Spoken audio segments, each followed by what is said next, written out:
หมายซุงพี่น้องผู้ปกครองเขากูเกาะค่ะเนาะวันอะไรก็ตรงมันอยู่วันที่12เดือนธันวาคมปี2526เขาขามาพบทบยากันในข่าวยามกลางวันเตียงค่ะเนาะวันอะไรก็เขาขามาด้วยเงาลายซึกมันและตับซึกปฏิมาซึ่งได้ LFP SSA อันไรมีลองเคียงแข็งการซึกกันปอดสายสีป้อย้อนเปอตับซึกมานั่นเอาขออ้างว่าซอมเพียวกวาดล่างจุมเขจ้าเพียนนั่นก็จุมแกงเขาสินเตอร์เขาเนาะซึกมาในเป้าหมายของมันในแห่งแลมันใจเครื่องบินสิเลกว่าเพียวซิมแกงเขาสินเตอร์ล่ะเนี่ยย้อนเบอซึกมาในว่นว่าแกงเขาสินเตอร์ในตื่นมีจุมยิบกองกลางอยู่ด้านหลังสิเลข่มรวมปันพอเดี๋ยวแห้งซึกซ้อมดิมเหลียวก็ได้ก็เตรียมคำทึมเตรียมจังเข้าถึงปืนตีไลเนี่ยซึกมาในสองไรวางเพียนเอาซึกซ้อมลิ้นเข้าซิมนาลิ้นเอาซึกกลางหาวเข้าตึกวันตั้งเนี่ยซึกมาในใจล็อกไลในเสเลเข้าซิมแกงเขาสินเตอร์อันอยู่ไว้ดีเวียงสีป้อค่ะเนาะที่ซึกมันใจเครื่องบินเสเลตึกเนื้อกลางหาวนั่นน่ะตึกต่อซุ่มเจ้าเพียนครับเนาะเต้ๆในเจ้าเพียนนะครับจะมีกองกลางครับมันเปลี่ยนจุ่มยิบกองกลางอันอยู่ด้านหลังมันนั่นเสเลยไปห่มลมเนี่ยกำนำได้ดิซึกมันมุ่งเป้าหมายตีกว่าซิมแกงคอเซ็นเตอร์นั่นจะเป็นปืนตีของปฏิบัติซึ่งได้ SSPP SSA ครับเนาะที่แน่ๆปฏิบัติซึ่งได้เขาก็ใจยอมรับครับเนาะว่ามันเป็นตับซึกปฏิบัติซึ่งได้ห่มลมมันแกงคอเซ็นเตอร์เนี่ยเขาก็ไรย่อมรับเขาเนาะยาก็ปฏิบัติซึ่งได้เขาก็ออกมาเฮ็ดลิกสารคัดเตียนซึกมันนั่นตึกยื้อใส่จุ่มยิบกองกลางจ้าเพียนครับเนาะจุ่มกวนหยอกแลนจ้าเพียนก็ในซึกมันในซ้ำกว่ายึดไรป้าซื้อโคปฏิบัติซึ่งได้เนาะซึกขานปฏิบัติซึ่งได้นั่นได้ยอบไรป้ากวนเขาเนาะก็มันตั้งนั่นได้ยอบไรป้ากวนเขาเนาะก็กับปอกกำได้เมื่อวันที่8นั่นได้ก็ยอบไรป้ากวนก็ว่ายอบไรสืบซิมไรป้าสืบพาซึกโคตับซึกปฏิมาซึ่งได้เนี่ยอันนั้นแน่ซึกมาในตีมันเฮ็ดจังได๋เนี่ยเฮาขาดที่มาเรียนเพียนทัศน์ด้วยว่าตาซึกมานที่ไลอ้วยหลีเพิ่มขึ้นมาเลยเปลี่ยนอินแฮงตอนตาซึกมานั่นน่ะซึกมาน่ะได้คัดใจเอาตั้งพิษในโป้ใส่ปฏิมาซึ่งได้ว่าปฏิมาซึ่งได้ผมลงแก้คอลเซ็นเตอร์เพราะว่าปฏิมาซึ่งได้อำสุกอยู่ภายซึกมานเตจังเอาลองตั้งแก้งคอลเซ็นเตอร์ในเสเลตึกเพียว LPP ในพื้นที่สีป้อก็ในที่สีป้อในซึกมันยึดอะไรมากขึ้นในกำมือของตับซึก TNLA เขา PDF เขาครับเนาะก็ในมือซึกมันยึดอะไรมาเวียงสีป้อยาวนั่นในนางหือปฏิมาซึ่งได้ในปฏิเป็นเอ็นแห้งตอนตัดซึกมันนั่นให้ปฏิมาซึ่งได้ในมีตั้งพิษไว้ก่อนให้เอาลองป้อสู่อ่ำจ้อยเฮาเหตุการณ์เฮาก็เดี๋ยวลองตั้งตีสู่ข่มรวมแก๊งคอลเซ็นเตอร์ในปืดปังตึกเพราะว่าปฏิมาว่าซึกมันใจลอกลายในปฏิมาซึ่งได้ในเดี๋ยวไล่ซุ่มนำซุ่มจึงอะไรในหนึ่งในซุ่มกลุ่มสิขาตับซึกอันเก็บบ่ลูกเมตใต้มาเฮ็ดซึกเสียก็เอากับข่มรวมแก๊งคอลเซ็นเตอร์อันในปฏิมาซึ่งได้เดี๋ยวไล่ซุ่มสิรินาตาที่ไหนจังไรมันก็หัวลอกลายตีอันซึกมันตีเรียนเกมตัวในหนังฮือพวกตีจังไรเฮียงนั่นค่ะเนาะลองของร้องได้ค่ะนะเพราะว่ามันหู้เงินเงาว่าที่มาปฏิมาซึ่งได้ในมีแก๊งคอลเซ็นเตอร์อยู่ในพื้นที่มันติๆเนี่ยมันก็ได้เฮ็ดแก๊งตึกเฮ็ดแก๊งซิมก็ในสังเกตว่าปฏิมาซึ่งได้ขึ้นตอบมันก็ได้เอาเป็นข้ออ้างใส่ได้ปืดปังตึกใหญ่ต่อปฏิมาซึ่งได้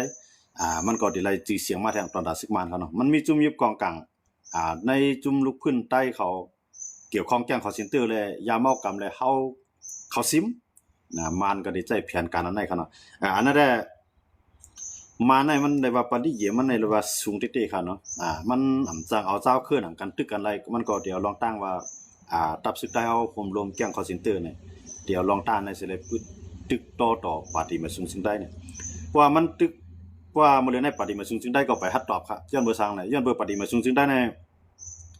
พวกเด็กก็ตอบซึกมันขึ้นปืดปังตึกต่อซึกมันใน มาน่ะเตเข้าถึงปื้นตีอันปาดีไม่สูงจึงได้เขาข่มลมแกล้งคอลเซ็นเตอร์ประมาณเข้าถึงเลยที่ในปาดีไม่สูงจึงได้ในเตมีลองลุซุ่มดังนำนะในการต่อสู้อันว่าเอาลูกเมใต้มาให้เอาคนเมืองใต้มาเฮ็ดซึกอย่าก็ซ้ำของเมืองแกล้งคอลเซ็นเตอร์นั้นมันสิเป็นข่าวกับทั้งกำผาเนาะมันสิเป็นข่าวกับทั้งต่อถึงปอดถึงเมืองเขวันอย่างบ่จังนั้นแหละปาดีไม่สูงจึงได้ก็ฮู้จุดฮู้ที่อ่อนๆของตัวเก่าเสียแล้วเตรียมฮัดตึกซึกมานคั่นเนาะเตรียมฮัดตึกซึกมานเพราะตึกซึกมานในมาเดี๋ยวลองต้านในสิได้ปึดปังตึกใหญ่มื้อนี้มาในเครื่องบินในมันใจได้เต็มที่ครับมันเหมือนปังตึกกูปอกเขาเนาะปังตึกกะปานมื้อนี้เฮาตัวกูเมืองที่เขาตึกต่อกันขึ้นกว่าในเมืองก็ยะมันใจเครื่องบินได้เต็มทวนเนาะมันจังต่างเมืองก็เขาเข้ามาด้วยมันจังอเมริกันเขาในเคเขาเนี่ยอำไรสนใจว่าเพราะว่าเขามีพรดีตอนตัดเดดไลน์พรดีในเมืองลูกนั้นเนี่ยคำไรสนใจว่าเมืองนั้นสิใจเครื่องบินดอกคนเมืองสิคำไรสนใจสังเกตว่าเมืองลูกนั้นมันมีพรหลีป้อนปังนะตอนตามอเมริกันเขาเนี่ยนั้นก็ขี่เขาเนี่ยซึ่งในก็เขาได้ขึ้นมาสารคัดเดียวก้อยกันมื้อนี้พอซึกมันเป็นไผเป้มันเปลี่ยนพรหลีตาขี่ก็ได้เพราะว่าอเมริกันเขารู้จ่องมายุงจ้อมหาลองเมืองห่มตุงตู้นั่นในข่าวยามมื้อนี้โดนัลด์ทรัมป์เนาะประธานาธิบดีอเมริกันเขาได้เตไปจังมายุงย้อนเบิ่ตึกยุงอยู่ดังตะวันออกกลางเนาะยุงอยู่ดังเวเนซุเอลาเขาเนี่ยอิหร่านเขาเนี่ยเดนมาร์กเขาเนี่ยอันนั้นอเมริกันเนี่ยจึงมีปัญหาทางไหนเขาเนาะอย่างว่าจังได๋ทางในเมืองห่มตุงตัวในอเมริกันเนี่ยได้ไปจังมายุงอย่างว่าจังได๋ดังว่าซึกมาเนี่ยก็เอาข้าวยามหลีในเสแลหาอ้อยหลีสังเกตว่าไผหันไผพร้อมตาที่จอยซึกมันซึกมันก็ที่ก็เฮ็ดสังดังจุ่มนั้นเพราะว่าไผจุ่มหลายเรียบที่มาขัดขวางดอกซึกมันเดี๋ยวลองตั้งแก๊งคอลเซ็นเตอร์ในสิเลยเข้าปุดบังตึกมาในเดี๋ยวลอกลายโดนในสิเลยหลอกให้ปฏิไม่สูงจึงได้ในพวกได้จังเฮ็ดจอมมันเพราะว่าปฏิไม่สูงจึงได้เขากวาดล้างในแก๊งคอลเซ็นเตอร์พยายามเอากำไรเอาในนาทีปฏิไม่สูงจึงได้นั้นมีอันผิดปักเปลืองอย่างนั้นแต่มื้อนั้นปฏิไม่สูงจึงได้ก็ได้จังตึกต่อซึกมันก้อยกามื้อในปฏิไม่สูงจึงได้ในว่าลองแก๊งคอลเซ็นเตอร์เนี่ยอันนั้นก็ปากเป็ดก่อมไรว่าที่เป็นรองยามเอากำในพื้นที่เนี่ยอันนั้นก็ได้ปากเป็ดไรพวกปากเป็ดไรในมันก็ได้ให้ที่ให้ปฏิไม่สูงจึงได้ในเป็นเยอะเนาะแล้วก็เทระว่าปฏิไม่สูงจึงได้ในเกี่ยวข้องยามเอากำปฏิไม่สูงจึงได้ในผมรวมแก๊งคอลเซ็นเตอร์เพราะว่าไหนๆมันแจ้งว่าตรวจเดียวเนาะมันแจ้งว่าเฮ็ดให้ปฏิไม่สูงจึงได้แล้วอยู่ข้างก็เร็วสิเลยมีต่างจุ่มเข้ามาจ่อยปฏิไม่สูงจึงได้เนาะมาในดิจิทัลไลน์เนี่ยเพราะว่าปฏิไม่สูงจึงได้มีดังพี่จังมีรองเกี่ยวของแก๊งคอลเซ็นเตอร์มีรองยามเอากำในพื้นที่ในมันก็ได้จังกว่าเอาลองตั้งสั่งสิเลยใส่กินปฏิไม่สูงจึงได้นั่นค่ะเนาะเพราะว่าพอสู่เฮ็ดจอมเฮาเฮ็ดก็เฮาอันที่สู่มีอยู่ในปัญหาในเฮาเตรียมรัดออกพอสู่เฮ็ดก็เฮาพอสู่ร่วมมือเฮาเดี๋ยวลองตั้งแก๊งคอลเซ็นเตอร์ในแล้วปืนเผาในก้นตั้งนำว่าสู่ในเกี่ยวของแก๊งคอลเซ็นเตอร์เฮาได้ปึดปังตึกมาในดิจิทัลไลน์แต่ว่าอันไหนมันจังเฮ็ดให้ตับซึกใต้นั้นจังแข็งคอต่อซึกมันเนาะจังกลมโหปันซึกมันกำลืนมาจังเป็นเครื่องมือปันซึกมันอันนี้เป็นอันนี้ตับซึกใต้เฮาหรือได้ฟังที่ค่ะเนาะอันฉะนั้นแก๊งคอลเซ็นเตอร์ในหมู่เดียวเพราะว่าเมืองไหลจุ่มหลายก็เพียงแก๊งคอลเซ็นเตอร์ในสิได้หน้าตาลีนะกูจุ่มๆเนาะหมู่เดียวเพราะว่าแก๊งคอลเซ็นเตอร์ในขี่ก็เกียกกำไรมันจังนั้นกัมพูชาก็เพียวแบบเนาะมันจังนั้นชื่นชื่อในครับเนาะที่เขาตึกต่อหายอบกว่าในครับนะอันนี้ก็เอาเป็นอ้วยลีของเป็นอ้วยก่อของหุ้นเสียนเด้ๆครับเป็นอ้วยก่อของจอมพ่องหลวงเมืองกัมพูชาก็ได้ขี่ซ้ำเตียกมาแห่งนั้นล่ะเพิ่มเอาชื่นชื่อในปานเฮาในมันติดไปยาวไรกำไรเขียนในก็มีว่ากำไรหุ้นเสียนก็สั่งซึกมันยอบค่ะเนาะสั่งตำรวจมันยอบปันยอบชื่นชื่อในปันปันกับเมืองเขค่ะเนาะเอาธงซุโพยส่งกับเมืองเขทางเครื่องบินส่งกับเมืองเขผู้เล่นในเขียนในก็ได้จะถามว่าเครือข่ายสินชื่อในมีดีแล้วมังเผาในแก๊งคอลเซ็นเตอร์ในมันสิเขียนในใครเพียวแบบกำสิว่าเขียนในใครเพียวที่เตรียมได้มันเหมือนแจ้งว่าปล่อย PA ก็ขึ้นปล่อยปูสลามาลึบพวกขี่เฮ็ดจังได๋ในเขียนในไล่ทั้ง2ตั้งพวกเปิ้นฮู้จ้อมแก๊งคอลเซ็นเตอร์นั่นก็หาเงินเข้าปานนั้นเมืองเขพวกเปิ้นฮู้จ้อมมาเขก็เพียวไล่ทั้ง2ฝ่ายครับเนาะพวกเขาเพียวเขาก็ติดเลือกเอาก้นใหญ่ก้นหลงครับเขียนให้ว่าเลือกเอาก้นใหญ่ก้นหลงเอาเนี่ยก้นใหญ่ก้นหลงนั่นของผู้นำแก๊งคอลเซ็นเตอร์เขานั้นเขามีเงินที่หลายเขามีเงินกะหือเขก็ได้จัดถามที่ในสิเลยติดไล่แท่งตั้งนำครับเนาะ ก็ในอันการหลอกเอาเงินดังเมืองมาเช่นนั้นเนี่ยมันเด็กก็ตกใส่ในมือเขลงบองจึงเขได้เลยพรดีหนึ่งในไล่ชื่อเสียงว่าเฮาเพียวเวลาแก๊งคอลเซ็นเตอร์สองมาในไล่เอาแก๊งคอลเซ็นเตอร์ในหลอกเรียนก้นดังเมืองไล่เงินมาจุกองไว้ทั้งนำกำเนิดชุดมาเขก็เป็นก้นยอบครับนะตรงว่าเฮาคำมาด้วยในมันใครไล่เดียวกันดังตั้งเป็นโควิด19อันเขเขาเฮ็ดออกมาที่เมืองอู่ฮั่นนะเมื่อนั้นในเขก็ลาดว่าเป็นอเมริกันเฮ็ดมาอเมริกันก็นี่ว่าเป็นของเขที่เต็มมันได้อันเป็นผู้เกี่ยวข้องในห้องแลบค่ะเนาะอันเลี้ยงไว้ชื่อโควิด19นั่นมันเป็นเขจังซี่เนาะแล้วก็มันออกมาปืนเผาว่าชื่อโควิด19เนาะมันไล่มาทดลองในห้องแลบในมันหลอดออกกว่าอันนั้นก็ออกมารัดพอออกมารัดปุ๊บในอันเป็นนักศึกษาก็ได้ครับเนาะอันเป็นกวนเฮ็ดในห้องแลบในห้องอันเลี้ยงไว้ชื่อวงเมียงเนี่ยชื่อเมียงโควิดนี่กันนะก็ในขี่ก็เอาไฮไลท์ไปครับเนาะเอาไฮไลท์ไปได้ก็อำปันออกข่าวเอาก็เย็นกว่านั้นก็ตายไปแล้วมีเผยคู่ครับเนาะเฮ็ดน่ะใส่ไว้นั่นมาเนี่ยขี่ขึ้นปืนพาว่าขึ้นซิมแล้วในอันเป็นโควิด19นั้นซิมแล้วเนี่ยว่าในเสกเฮ็ดได้กวนในยุ่มขี่ว่าอย่าก่อมบ่สนใจเขียนในปิกข่าวกำเนิดสุดว่าเนี่ยมันผิดเตือนแห่งนาลากคนในเมืองขี่ก็ลู่ใหญ่ซุ่มนามาเนี่ยมันจงกลายเป็นข่าวมากำในจอดตัวดังกำผาครับเนาะก็นั้นพวกหืมนานมาเนี่ยพวกจื้อโควิดในเพียเนี่ยมือมันไปเพียนั่นขี่ลาดว่าเฮาทิ้งอะไรขึ้นยาวเนาะขี่ปืนเผาเฮาทิ้งอะไรยาวโควิด19นั่นไหนกำในกวนก่อนกันบ่สนใจกำในมันปล่อยให้มันพีกว่าให้มันจอดเชิงกูเมืองก่อนกำในขี่ขึ้นเฮ็ดออกเฮ็ดยาโควิดยาเฮ็ดกังโควิดนั่นเฮ็ดออกมาวัคซีนนั่นค่ะเนาะกำในขี่ก็เฮ็ดตัวนี้ออกมาพอเฮ็ดออกมาปุ๊บเนี่ยเข้ากับจอยเมืองไหนเมืองนั้นก็เขาเลยพรดีขี่เลยพรดีเมืองขี่เลยพรดี1ไล่เฮ็ดได้ลงปองจึงเมืองนั้นได้ตั้งจอยแถมดีขี่ก็ไล่พรดีว่าเฮาไล่จอยเมืองนั้นก็เป็นกลุ่มมันคิดสู้กันกว่าก็ในเมืองลูกนั้นก็เด็กคัดเจอกับ10กล้าขายนั้นก็ซื้อยาโควิด19ในมาใจในเมืองเจ้าเก่าก็ในเพราะว่าเขาเฮ็ดให้ตั้งเป็นโควิด19ในเพียวในเขาก็เฮ็ดออกมายาเฮ็ดกังมันจ้อมกันอยู่คั่นเนาะเพื่อจังนั้นน่ะเมืองที่อันกอดผ่านที่นั่นมีเงินได้ก็ซื้อยาโควิดก็เลยเอาดังจอยแถมที่เมืองเขเฮามียาเฮ็ดกังโควิดเฮาปันชูก็ในเมืองจังนั้นมันจังนั้นเมืองมานว่าจังได๋ก็กล้ามานำคั่นเนาะมันจังนั้นเมืองไทยจังได๋เมืองไทยจังได๋ก็กล้ามานำมันจังซิโนแวคซิโนพาร์มอิหยังบ่ฮู้กันเนาะไทยก็กล้ามานำก็ในไทยนี่ก็ยินจมขอบใจเมืองเขเมืองเขในจอยเฮาเขาเลยอยากให้กังโควิดมาก็ในเมืองจังนั้นต่างเมืองค่ะเนาะต่างเมืองจังได๋ก็อันตีเมืองเขอันเมืองกวดผ่านจังได๋เขในเดี๋ยวนี้เรายาโควิดเขาในกับปันแล้วก็ให้บ่จำใจนั่งลงปองจึงต่างเมืองแล้วก็ไหลมือลงตื้นล่างในต่างเมืองเฮ็ดนั่นแท้ก็กำลังชื่อว่าเนี่ยยาโควิดก็เขเลยขายกลัวนั้นตายก็เป็นคนต่างเมืองก็ในเฮ็ดนั่นแหละเขในเลยพรดีกว่าในตั้งเป็นโควิด19นั้นตั้งหลายค่ะเนาะคนต่างเมืองก็ตายนำน่ะกำในคนในเมืองเขได้มียาเฮ็ดกังว่าเนี่ยก็กึ่งกลางเฮ็ดกังกว่าไหลครับเนาะกำในก็ตัวดังนั้นครับเกี่ยงคอลเซ็นเตอร์เนี่ยมันมีมาขึงมันมีมาขึงก้วยกาขี่ก็ไปลาสังจ้อมเมืองอเมริกันเข้าไปออกมาปืนเผาเป็นทางการนั้นขี่ก็ไปว่าสังจ้อมปล่อยไว้เย็นกว่าก็ในเมืองเจ้านั้นจุ่มซึกมานเขาว่าจุ่มซึกเมืองกัมพูชาเขาว่าอันเป็นเมืองน่ะซึกยี่เมืองในก็เขาว่าเนาะเมืองเจ้านั้นได้ไล่พรดีที่เกี่ยงคอลเซ็นเตอร์ทั้งนั้นก็ในเขามาลงตื้นล่างเหมือนเจ้านั้นในเมืองกัมพูชาในเมืองของตุ่มตัวเนาะว่าที่เป็นเราใกล้ว่าปางสร้างว่าเมืองลาวมุกุปอกค่ะเนาะเกี่ยงคอลเซ็นเตอร์เจ้าในมาเฮ็ดเหมือนเจ้านั้นเราใกล้ในขึ้นใหญ่ก็ยังไปเกี่ยงคอลเซ็นเตอร์ก็ไม่เห็นอันนี้ในไล่เขียนในไล่พรดีก็ต้องนำก็ในชื่อเสียงมันหลังมาในนอกเมืองเขาอเมริกันเขาว่ามันเป็นก้นเมืองเขโดยไล่จอยเพียวก้นของเขาเขเขาก็หาเรียนเรื่องดังเมืองนั่นก็นั้นน่ะแสดงว่าสีจิ้นผิงเขาก็หันว่าชื่อเสียงมันรั่วชื่อเสียงมันนาวเขในบ่ของขึ้นยอดแบบนั้นมันได้ยาวว่าเขก็กำลังเอาเปลี่ยนตีเปลี่ยนว่าคั่นเนาะปล่อยภูมิหน้าเมืองเขเข้ามาเพียวในเมืองมันตีดัง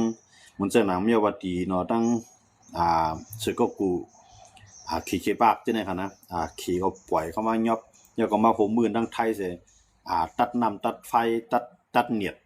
ให้นั่นได้ตั้งติตาขี้เลียกเนาะจังได๋มันในไทยในตัดแบบเขาว่าเนาะกำในว่าไทยไปตัดไปปุ๊บในมาเนาะก็เอาไฟฟ้าดิลามาใช้ในตั้งตาขี้เลียกปอดออกโค้งเขาว่าเนาะนั่นแหละว่าเมืองเขียนอะไรพรดีเหมือนกันค่าถึงยุ่มยามว่า อันแกล้งคอเซ็นเตอร์พีเตอร์เนาะมันเรียกที่เป็นแผนการเมืองเขหนึ่งในเขากับเพกวนของเขาในต่างเมืองสองมาในเฮ็ดให้กวนเมืองเขเขามีการมีงานมีเงินกำลืนสุดมาในกวนเงียบก็ขึ้นเป็นเขขึ้นนี่ก็นะอันก่อนหลอกบ่นั้นรักกำผาอันเขเงียบกานั้นกวนน่ะผู้ปากผู้เฮงมันก็ก็ว่ากวนนั้นก็เรียนบ่นั้นเป็นกวนหมุนกวนเสียนอันนั้นเฮ็ดนั่นแต่ว่ามื้อนั้นกูภายนั้นกันเพียวแกล้งคอเซ็นเตอร์เนาะอำว่าที่เป็นมานก็พวกมานในเพียวแกล้งคอเซ็นเตอร์เลยตั้งใจทำดีเขยังกำไรจุ่มยิบกลางๆกูจุ่มๆมาอ่อนกันเอาลองตั้งแกล้งคอเซ็นเตอร์ใส่เพียวแบบเนาะกำไรมันมาตกสติภายลาในบาปกรรมเฮาว่าอันเดและหับขามตามตั้งพิษในมาตกใส่ใต้ค่ะนะเปิ้นเพียวกูตั้งเอากำไรกัมพูชานี่ก็เพียวแฮงน่ะไทยนี่ก็เพียวแฮงน่ะกำไรลาวก็ขึ้นมาบางทางที่ตีเหรียญลิน3เหลี่ยมทองคำเนาะ3เหลี่ยมทองคำในค่ะนะที่อันเป็นเจ้าเหวยในกลุ่มกรรมค่ะเนาะที่ในลาวเขาก็เพียวกำไรแก๊งคอลเซ็นเตอร์เนี่ยพูดได้ก็อยู่ทั้งหลายนะอันใหญ่ก็เมืองไทยเขาเมืองกัมพูชาเขาคมมือกันยอบมื้อเรียนในคุณเสียในเลยว่าคมมือทั้งไทยก็ว่าแหละคมมือให้ยอบนั่นเนาะมันก็ยอบว่ากวนที่มีชื่อเสียงกวนอันเป็นตีเตืองปาง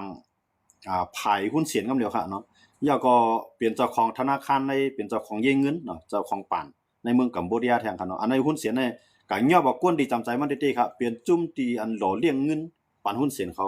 ใจตื่นในเมืองเขาทั้งนั้นทั้งหลายกำลังซื้อมาหุ้นเสียนก็มีตั้งเลือกก็กำลังยอบเอาสินชื่อในปันเมืองเขกว่าค่ะเนาะกำในปฏิมาซุงจึงได้เฮารู้เนี่ยก็เฮาว่าเนาะในปฏิมาซุงจึงได้รู้จองเขาได้ฮัดเฮ็ดปุดขาดเนี่ยลองแกล้งคอลเซ็นเตอร์เนี่ยพวกเขาฮัดเฮ็ดปุดขาดในใครอยู่ว่าเมืองเฮาเนี่ยยื้อไปแกล้งคอลเซ็นเตอร์น่ะมีทั้งพิษย้อนว่าเมืองเขาเนี่ยมันมีปักเปิงมาอุเปิงมีปักเปิงเข้ามาด้วยถึงครับนะเพราะว่าเขามีกองไงแกล้งคอลเซ็นเตอร์น่ะมีกองไงสังเกตว่าแกล้งคอลเซ็นเตอร์น่ะมีเงินในแกล้งคอลเซ็นเตอร์ที่อยู่ในเมืองใต้นั่นเป็นไรก็แกล้งคอลเซ็นเตอร์เนี่ยจำผิดรู้จิตมันก็เลี้ยงไว้จำผิดก็เลี้ยงไว้ผิดรู้จิตเหมือนตั้งในเมืองเงาได้เลี้ยงไว้เกากลางค่ะเนาะเกากลางนั้นมันจะมี2ผายนึงในผึ่งจ้าเชิงอย่างผายนึงในอันเป็นผิดรู้จิตอันเป็นผิดรู้จิตนะครับเอาตั้งตัวแถมไปซึกมาอันเป็นเงาใหญ่มันก็เป็นผิดรู้จิตนะครับเนาะกำลังซื้อมาเนี่ย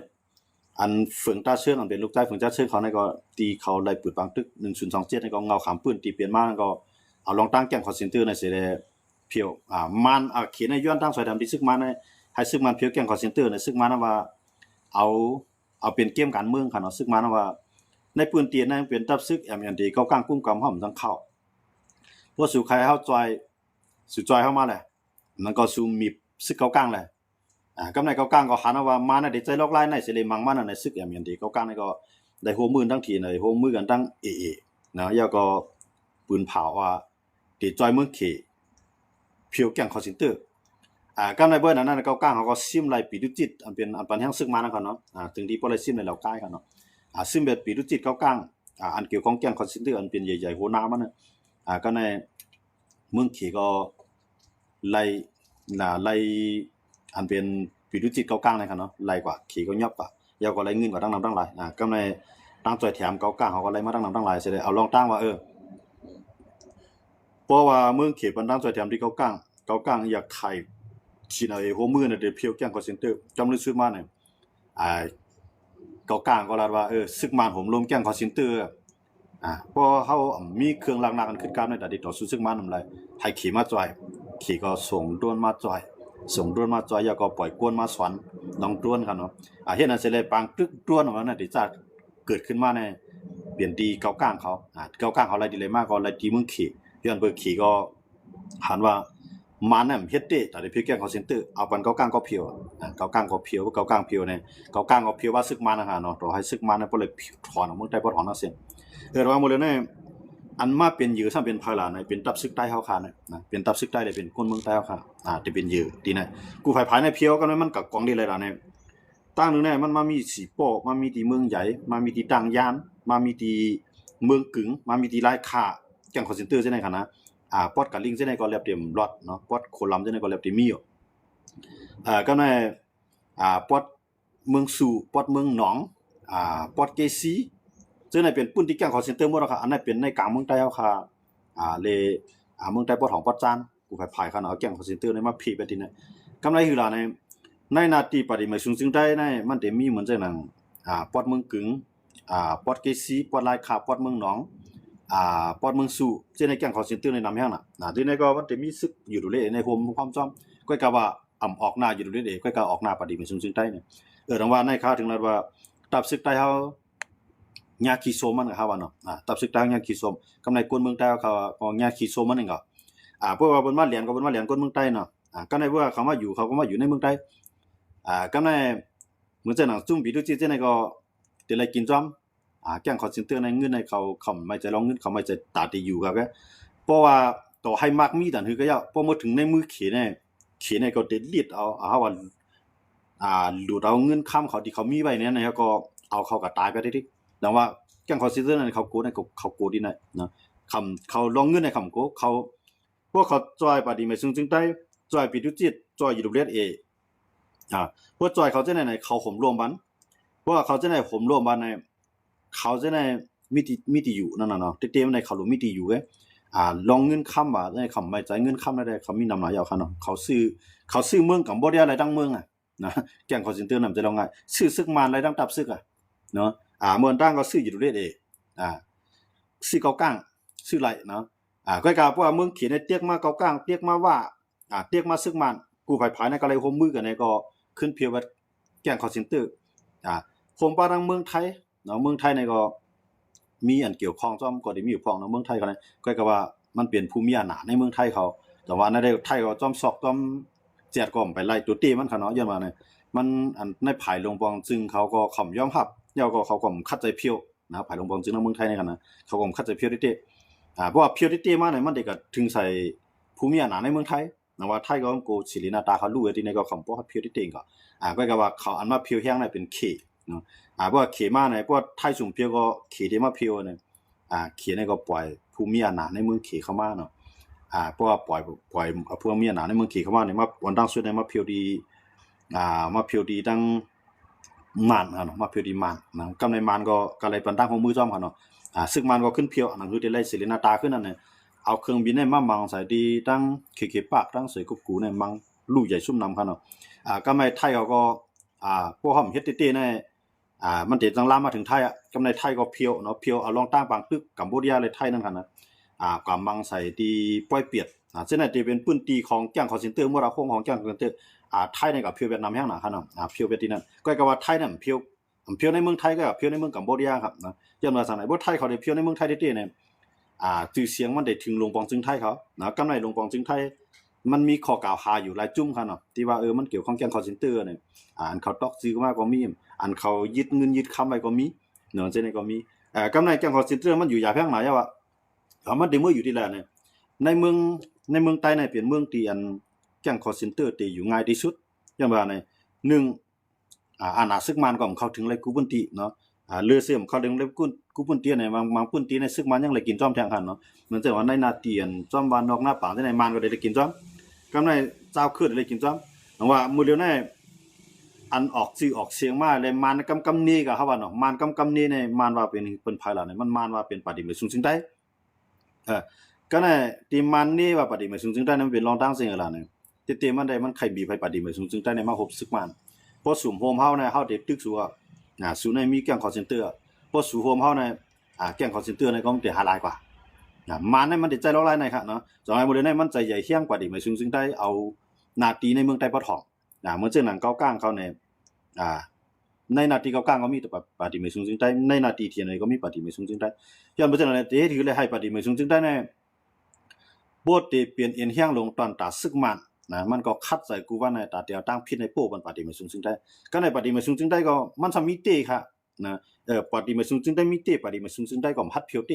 เพราะปฏิมาซึ่งได้ฮัดเพียวในจังนั้นมันได้เปลี่ยนมันได้เฮ็ดให้มันในมีปฏิมาซึ่งได้มาแฮงใส่กำเนิดปฏิมาซึ่งได้จังโฮมมือซึกมัน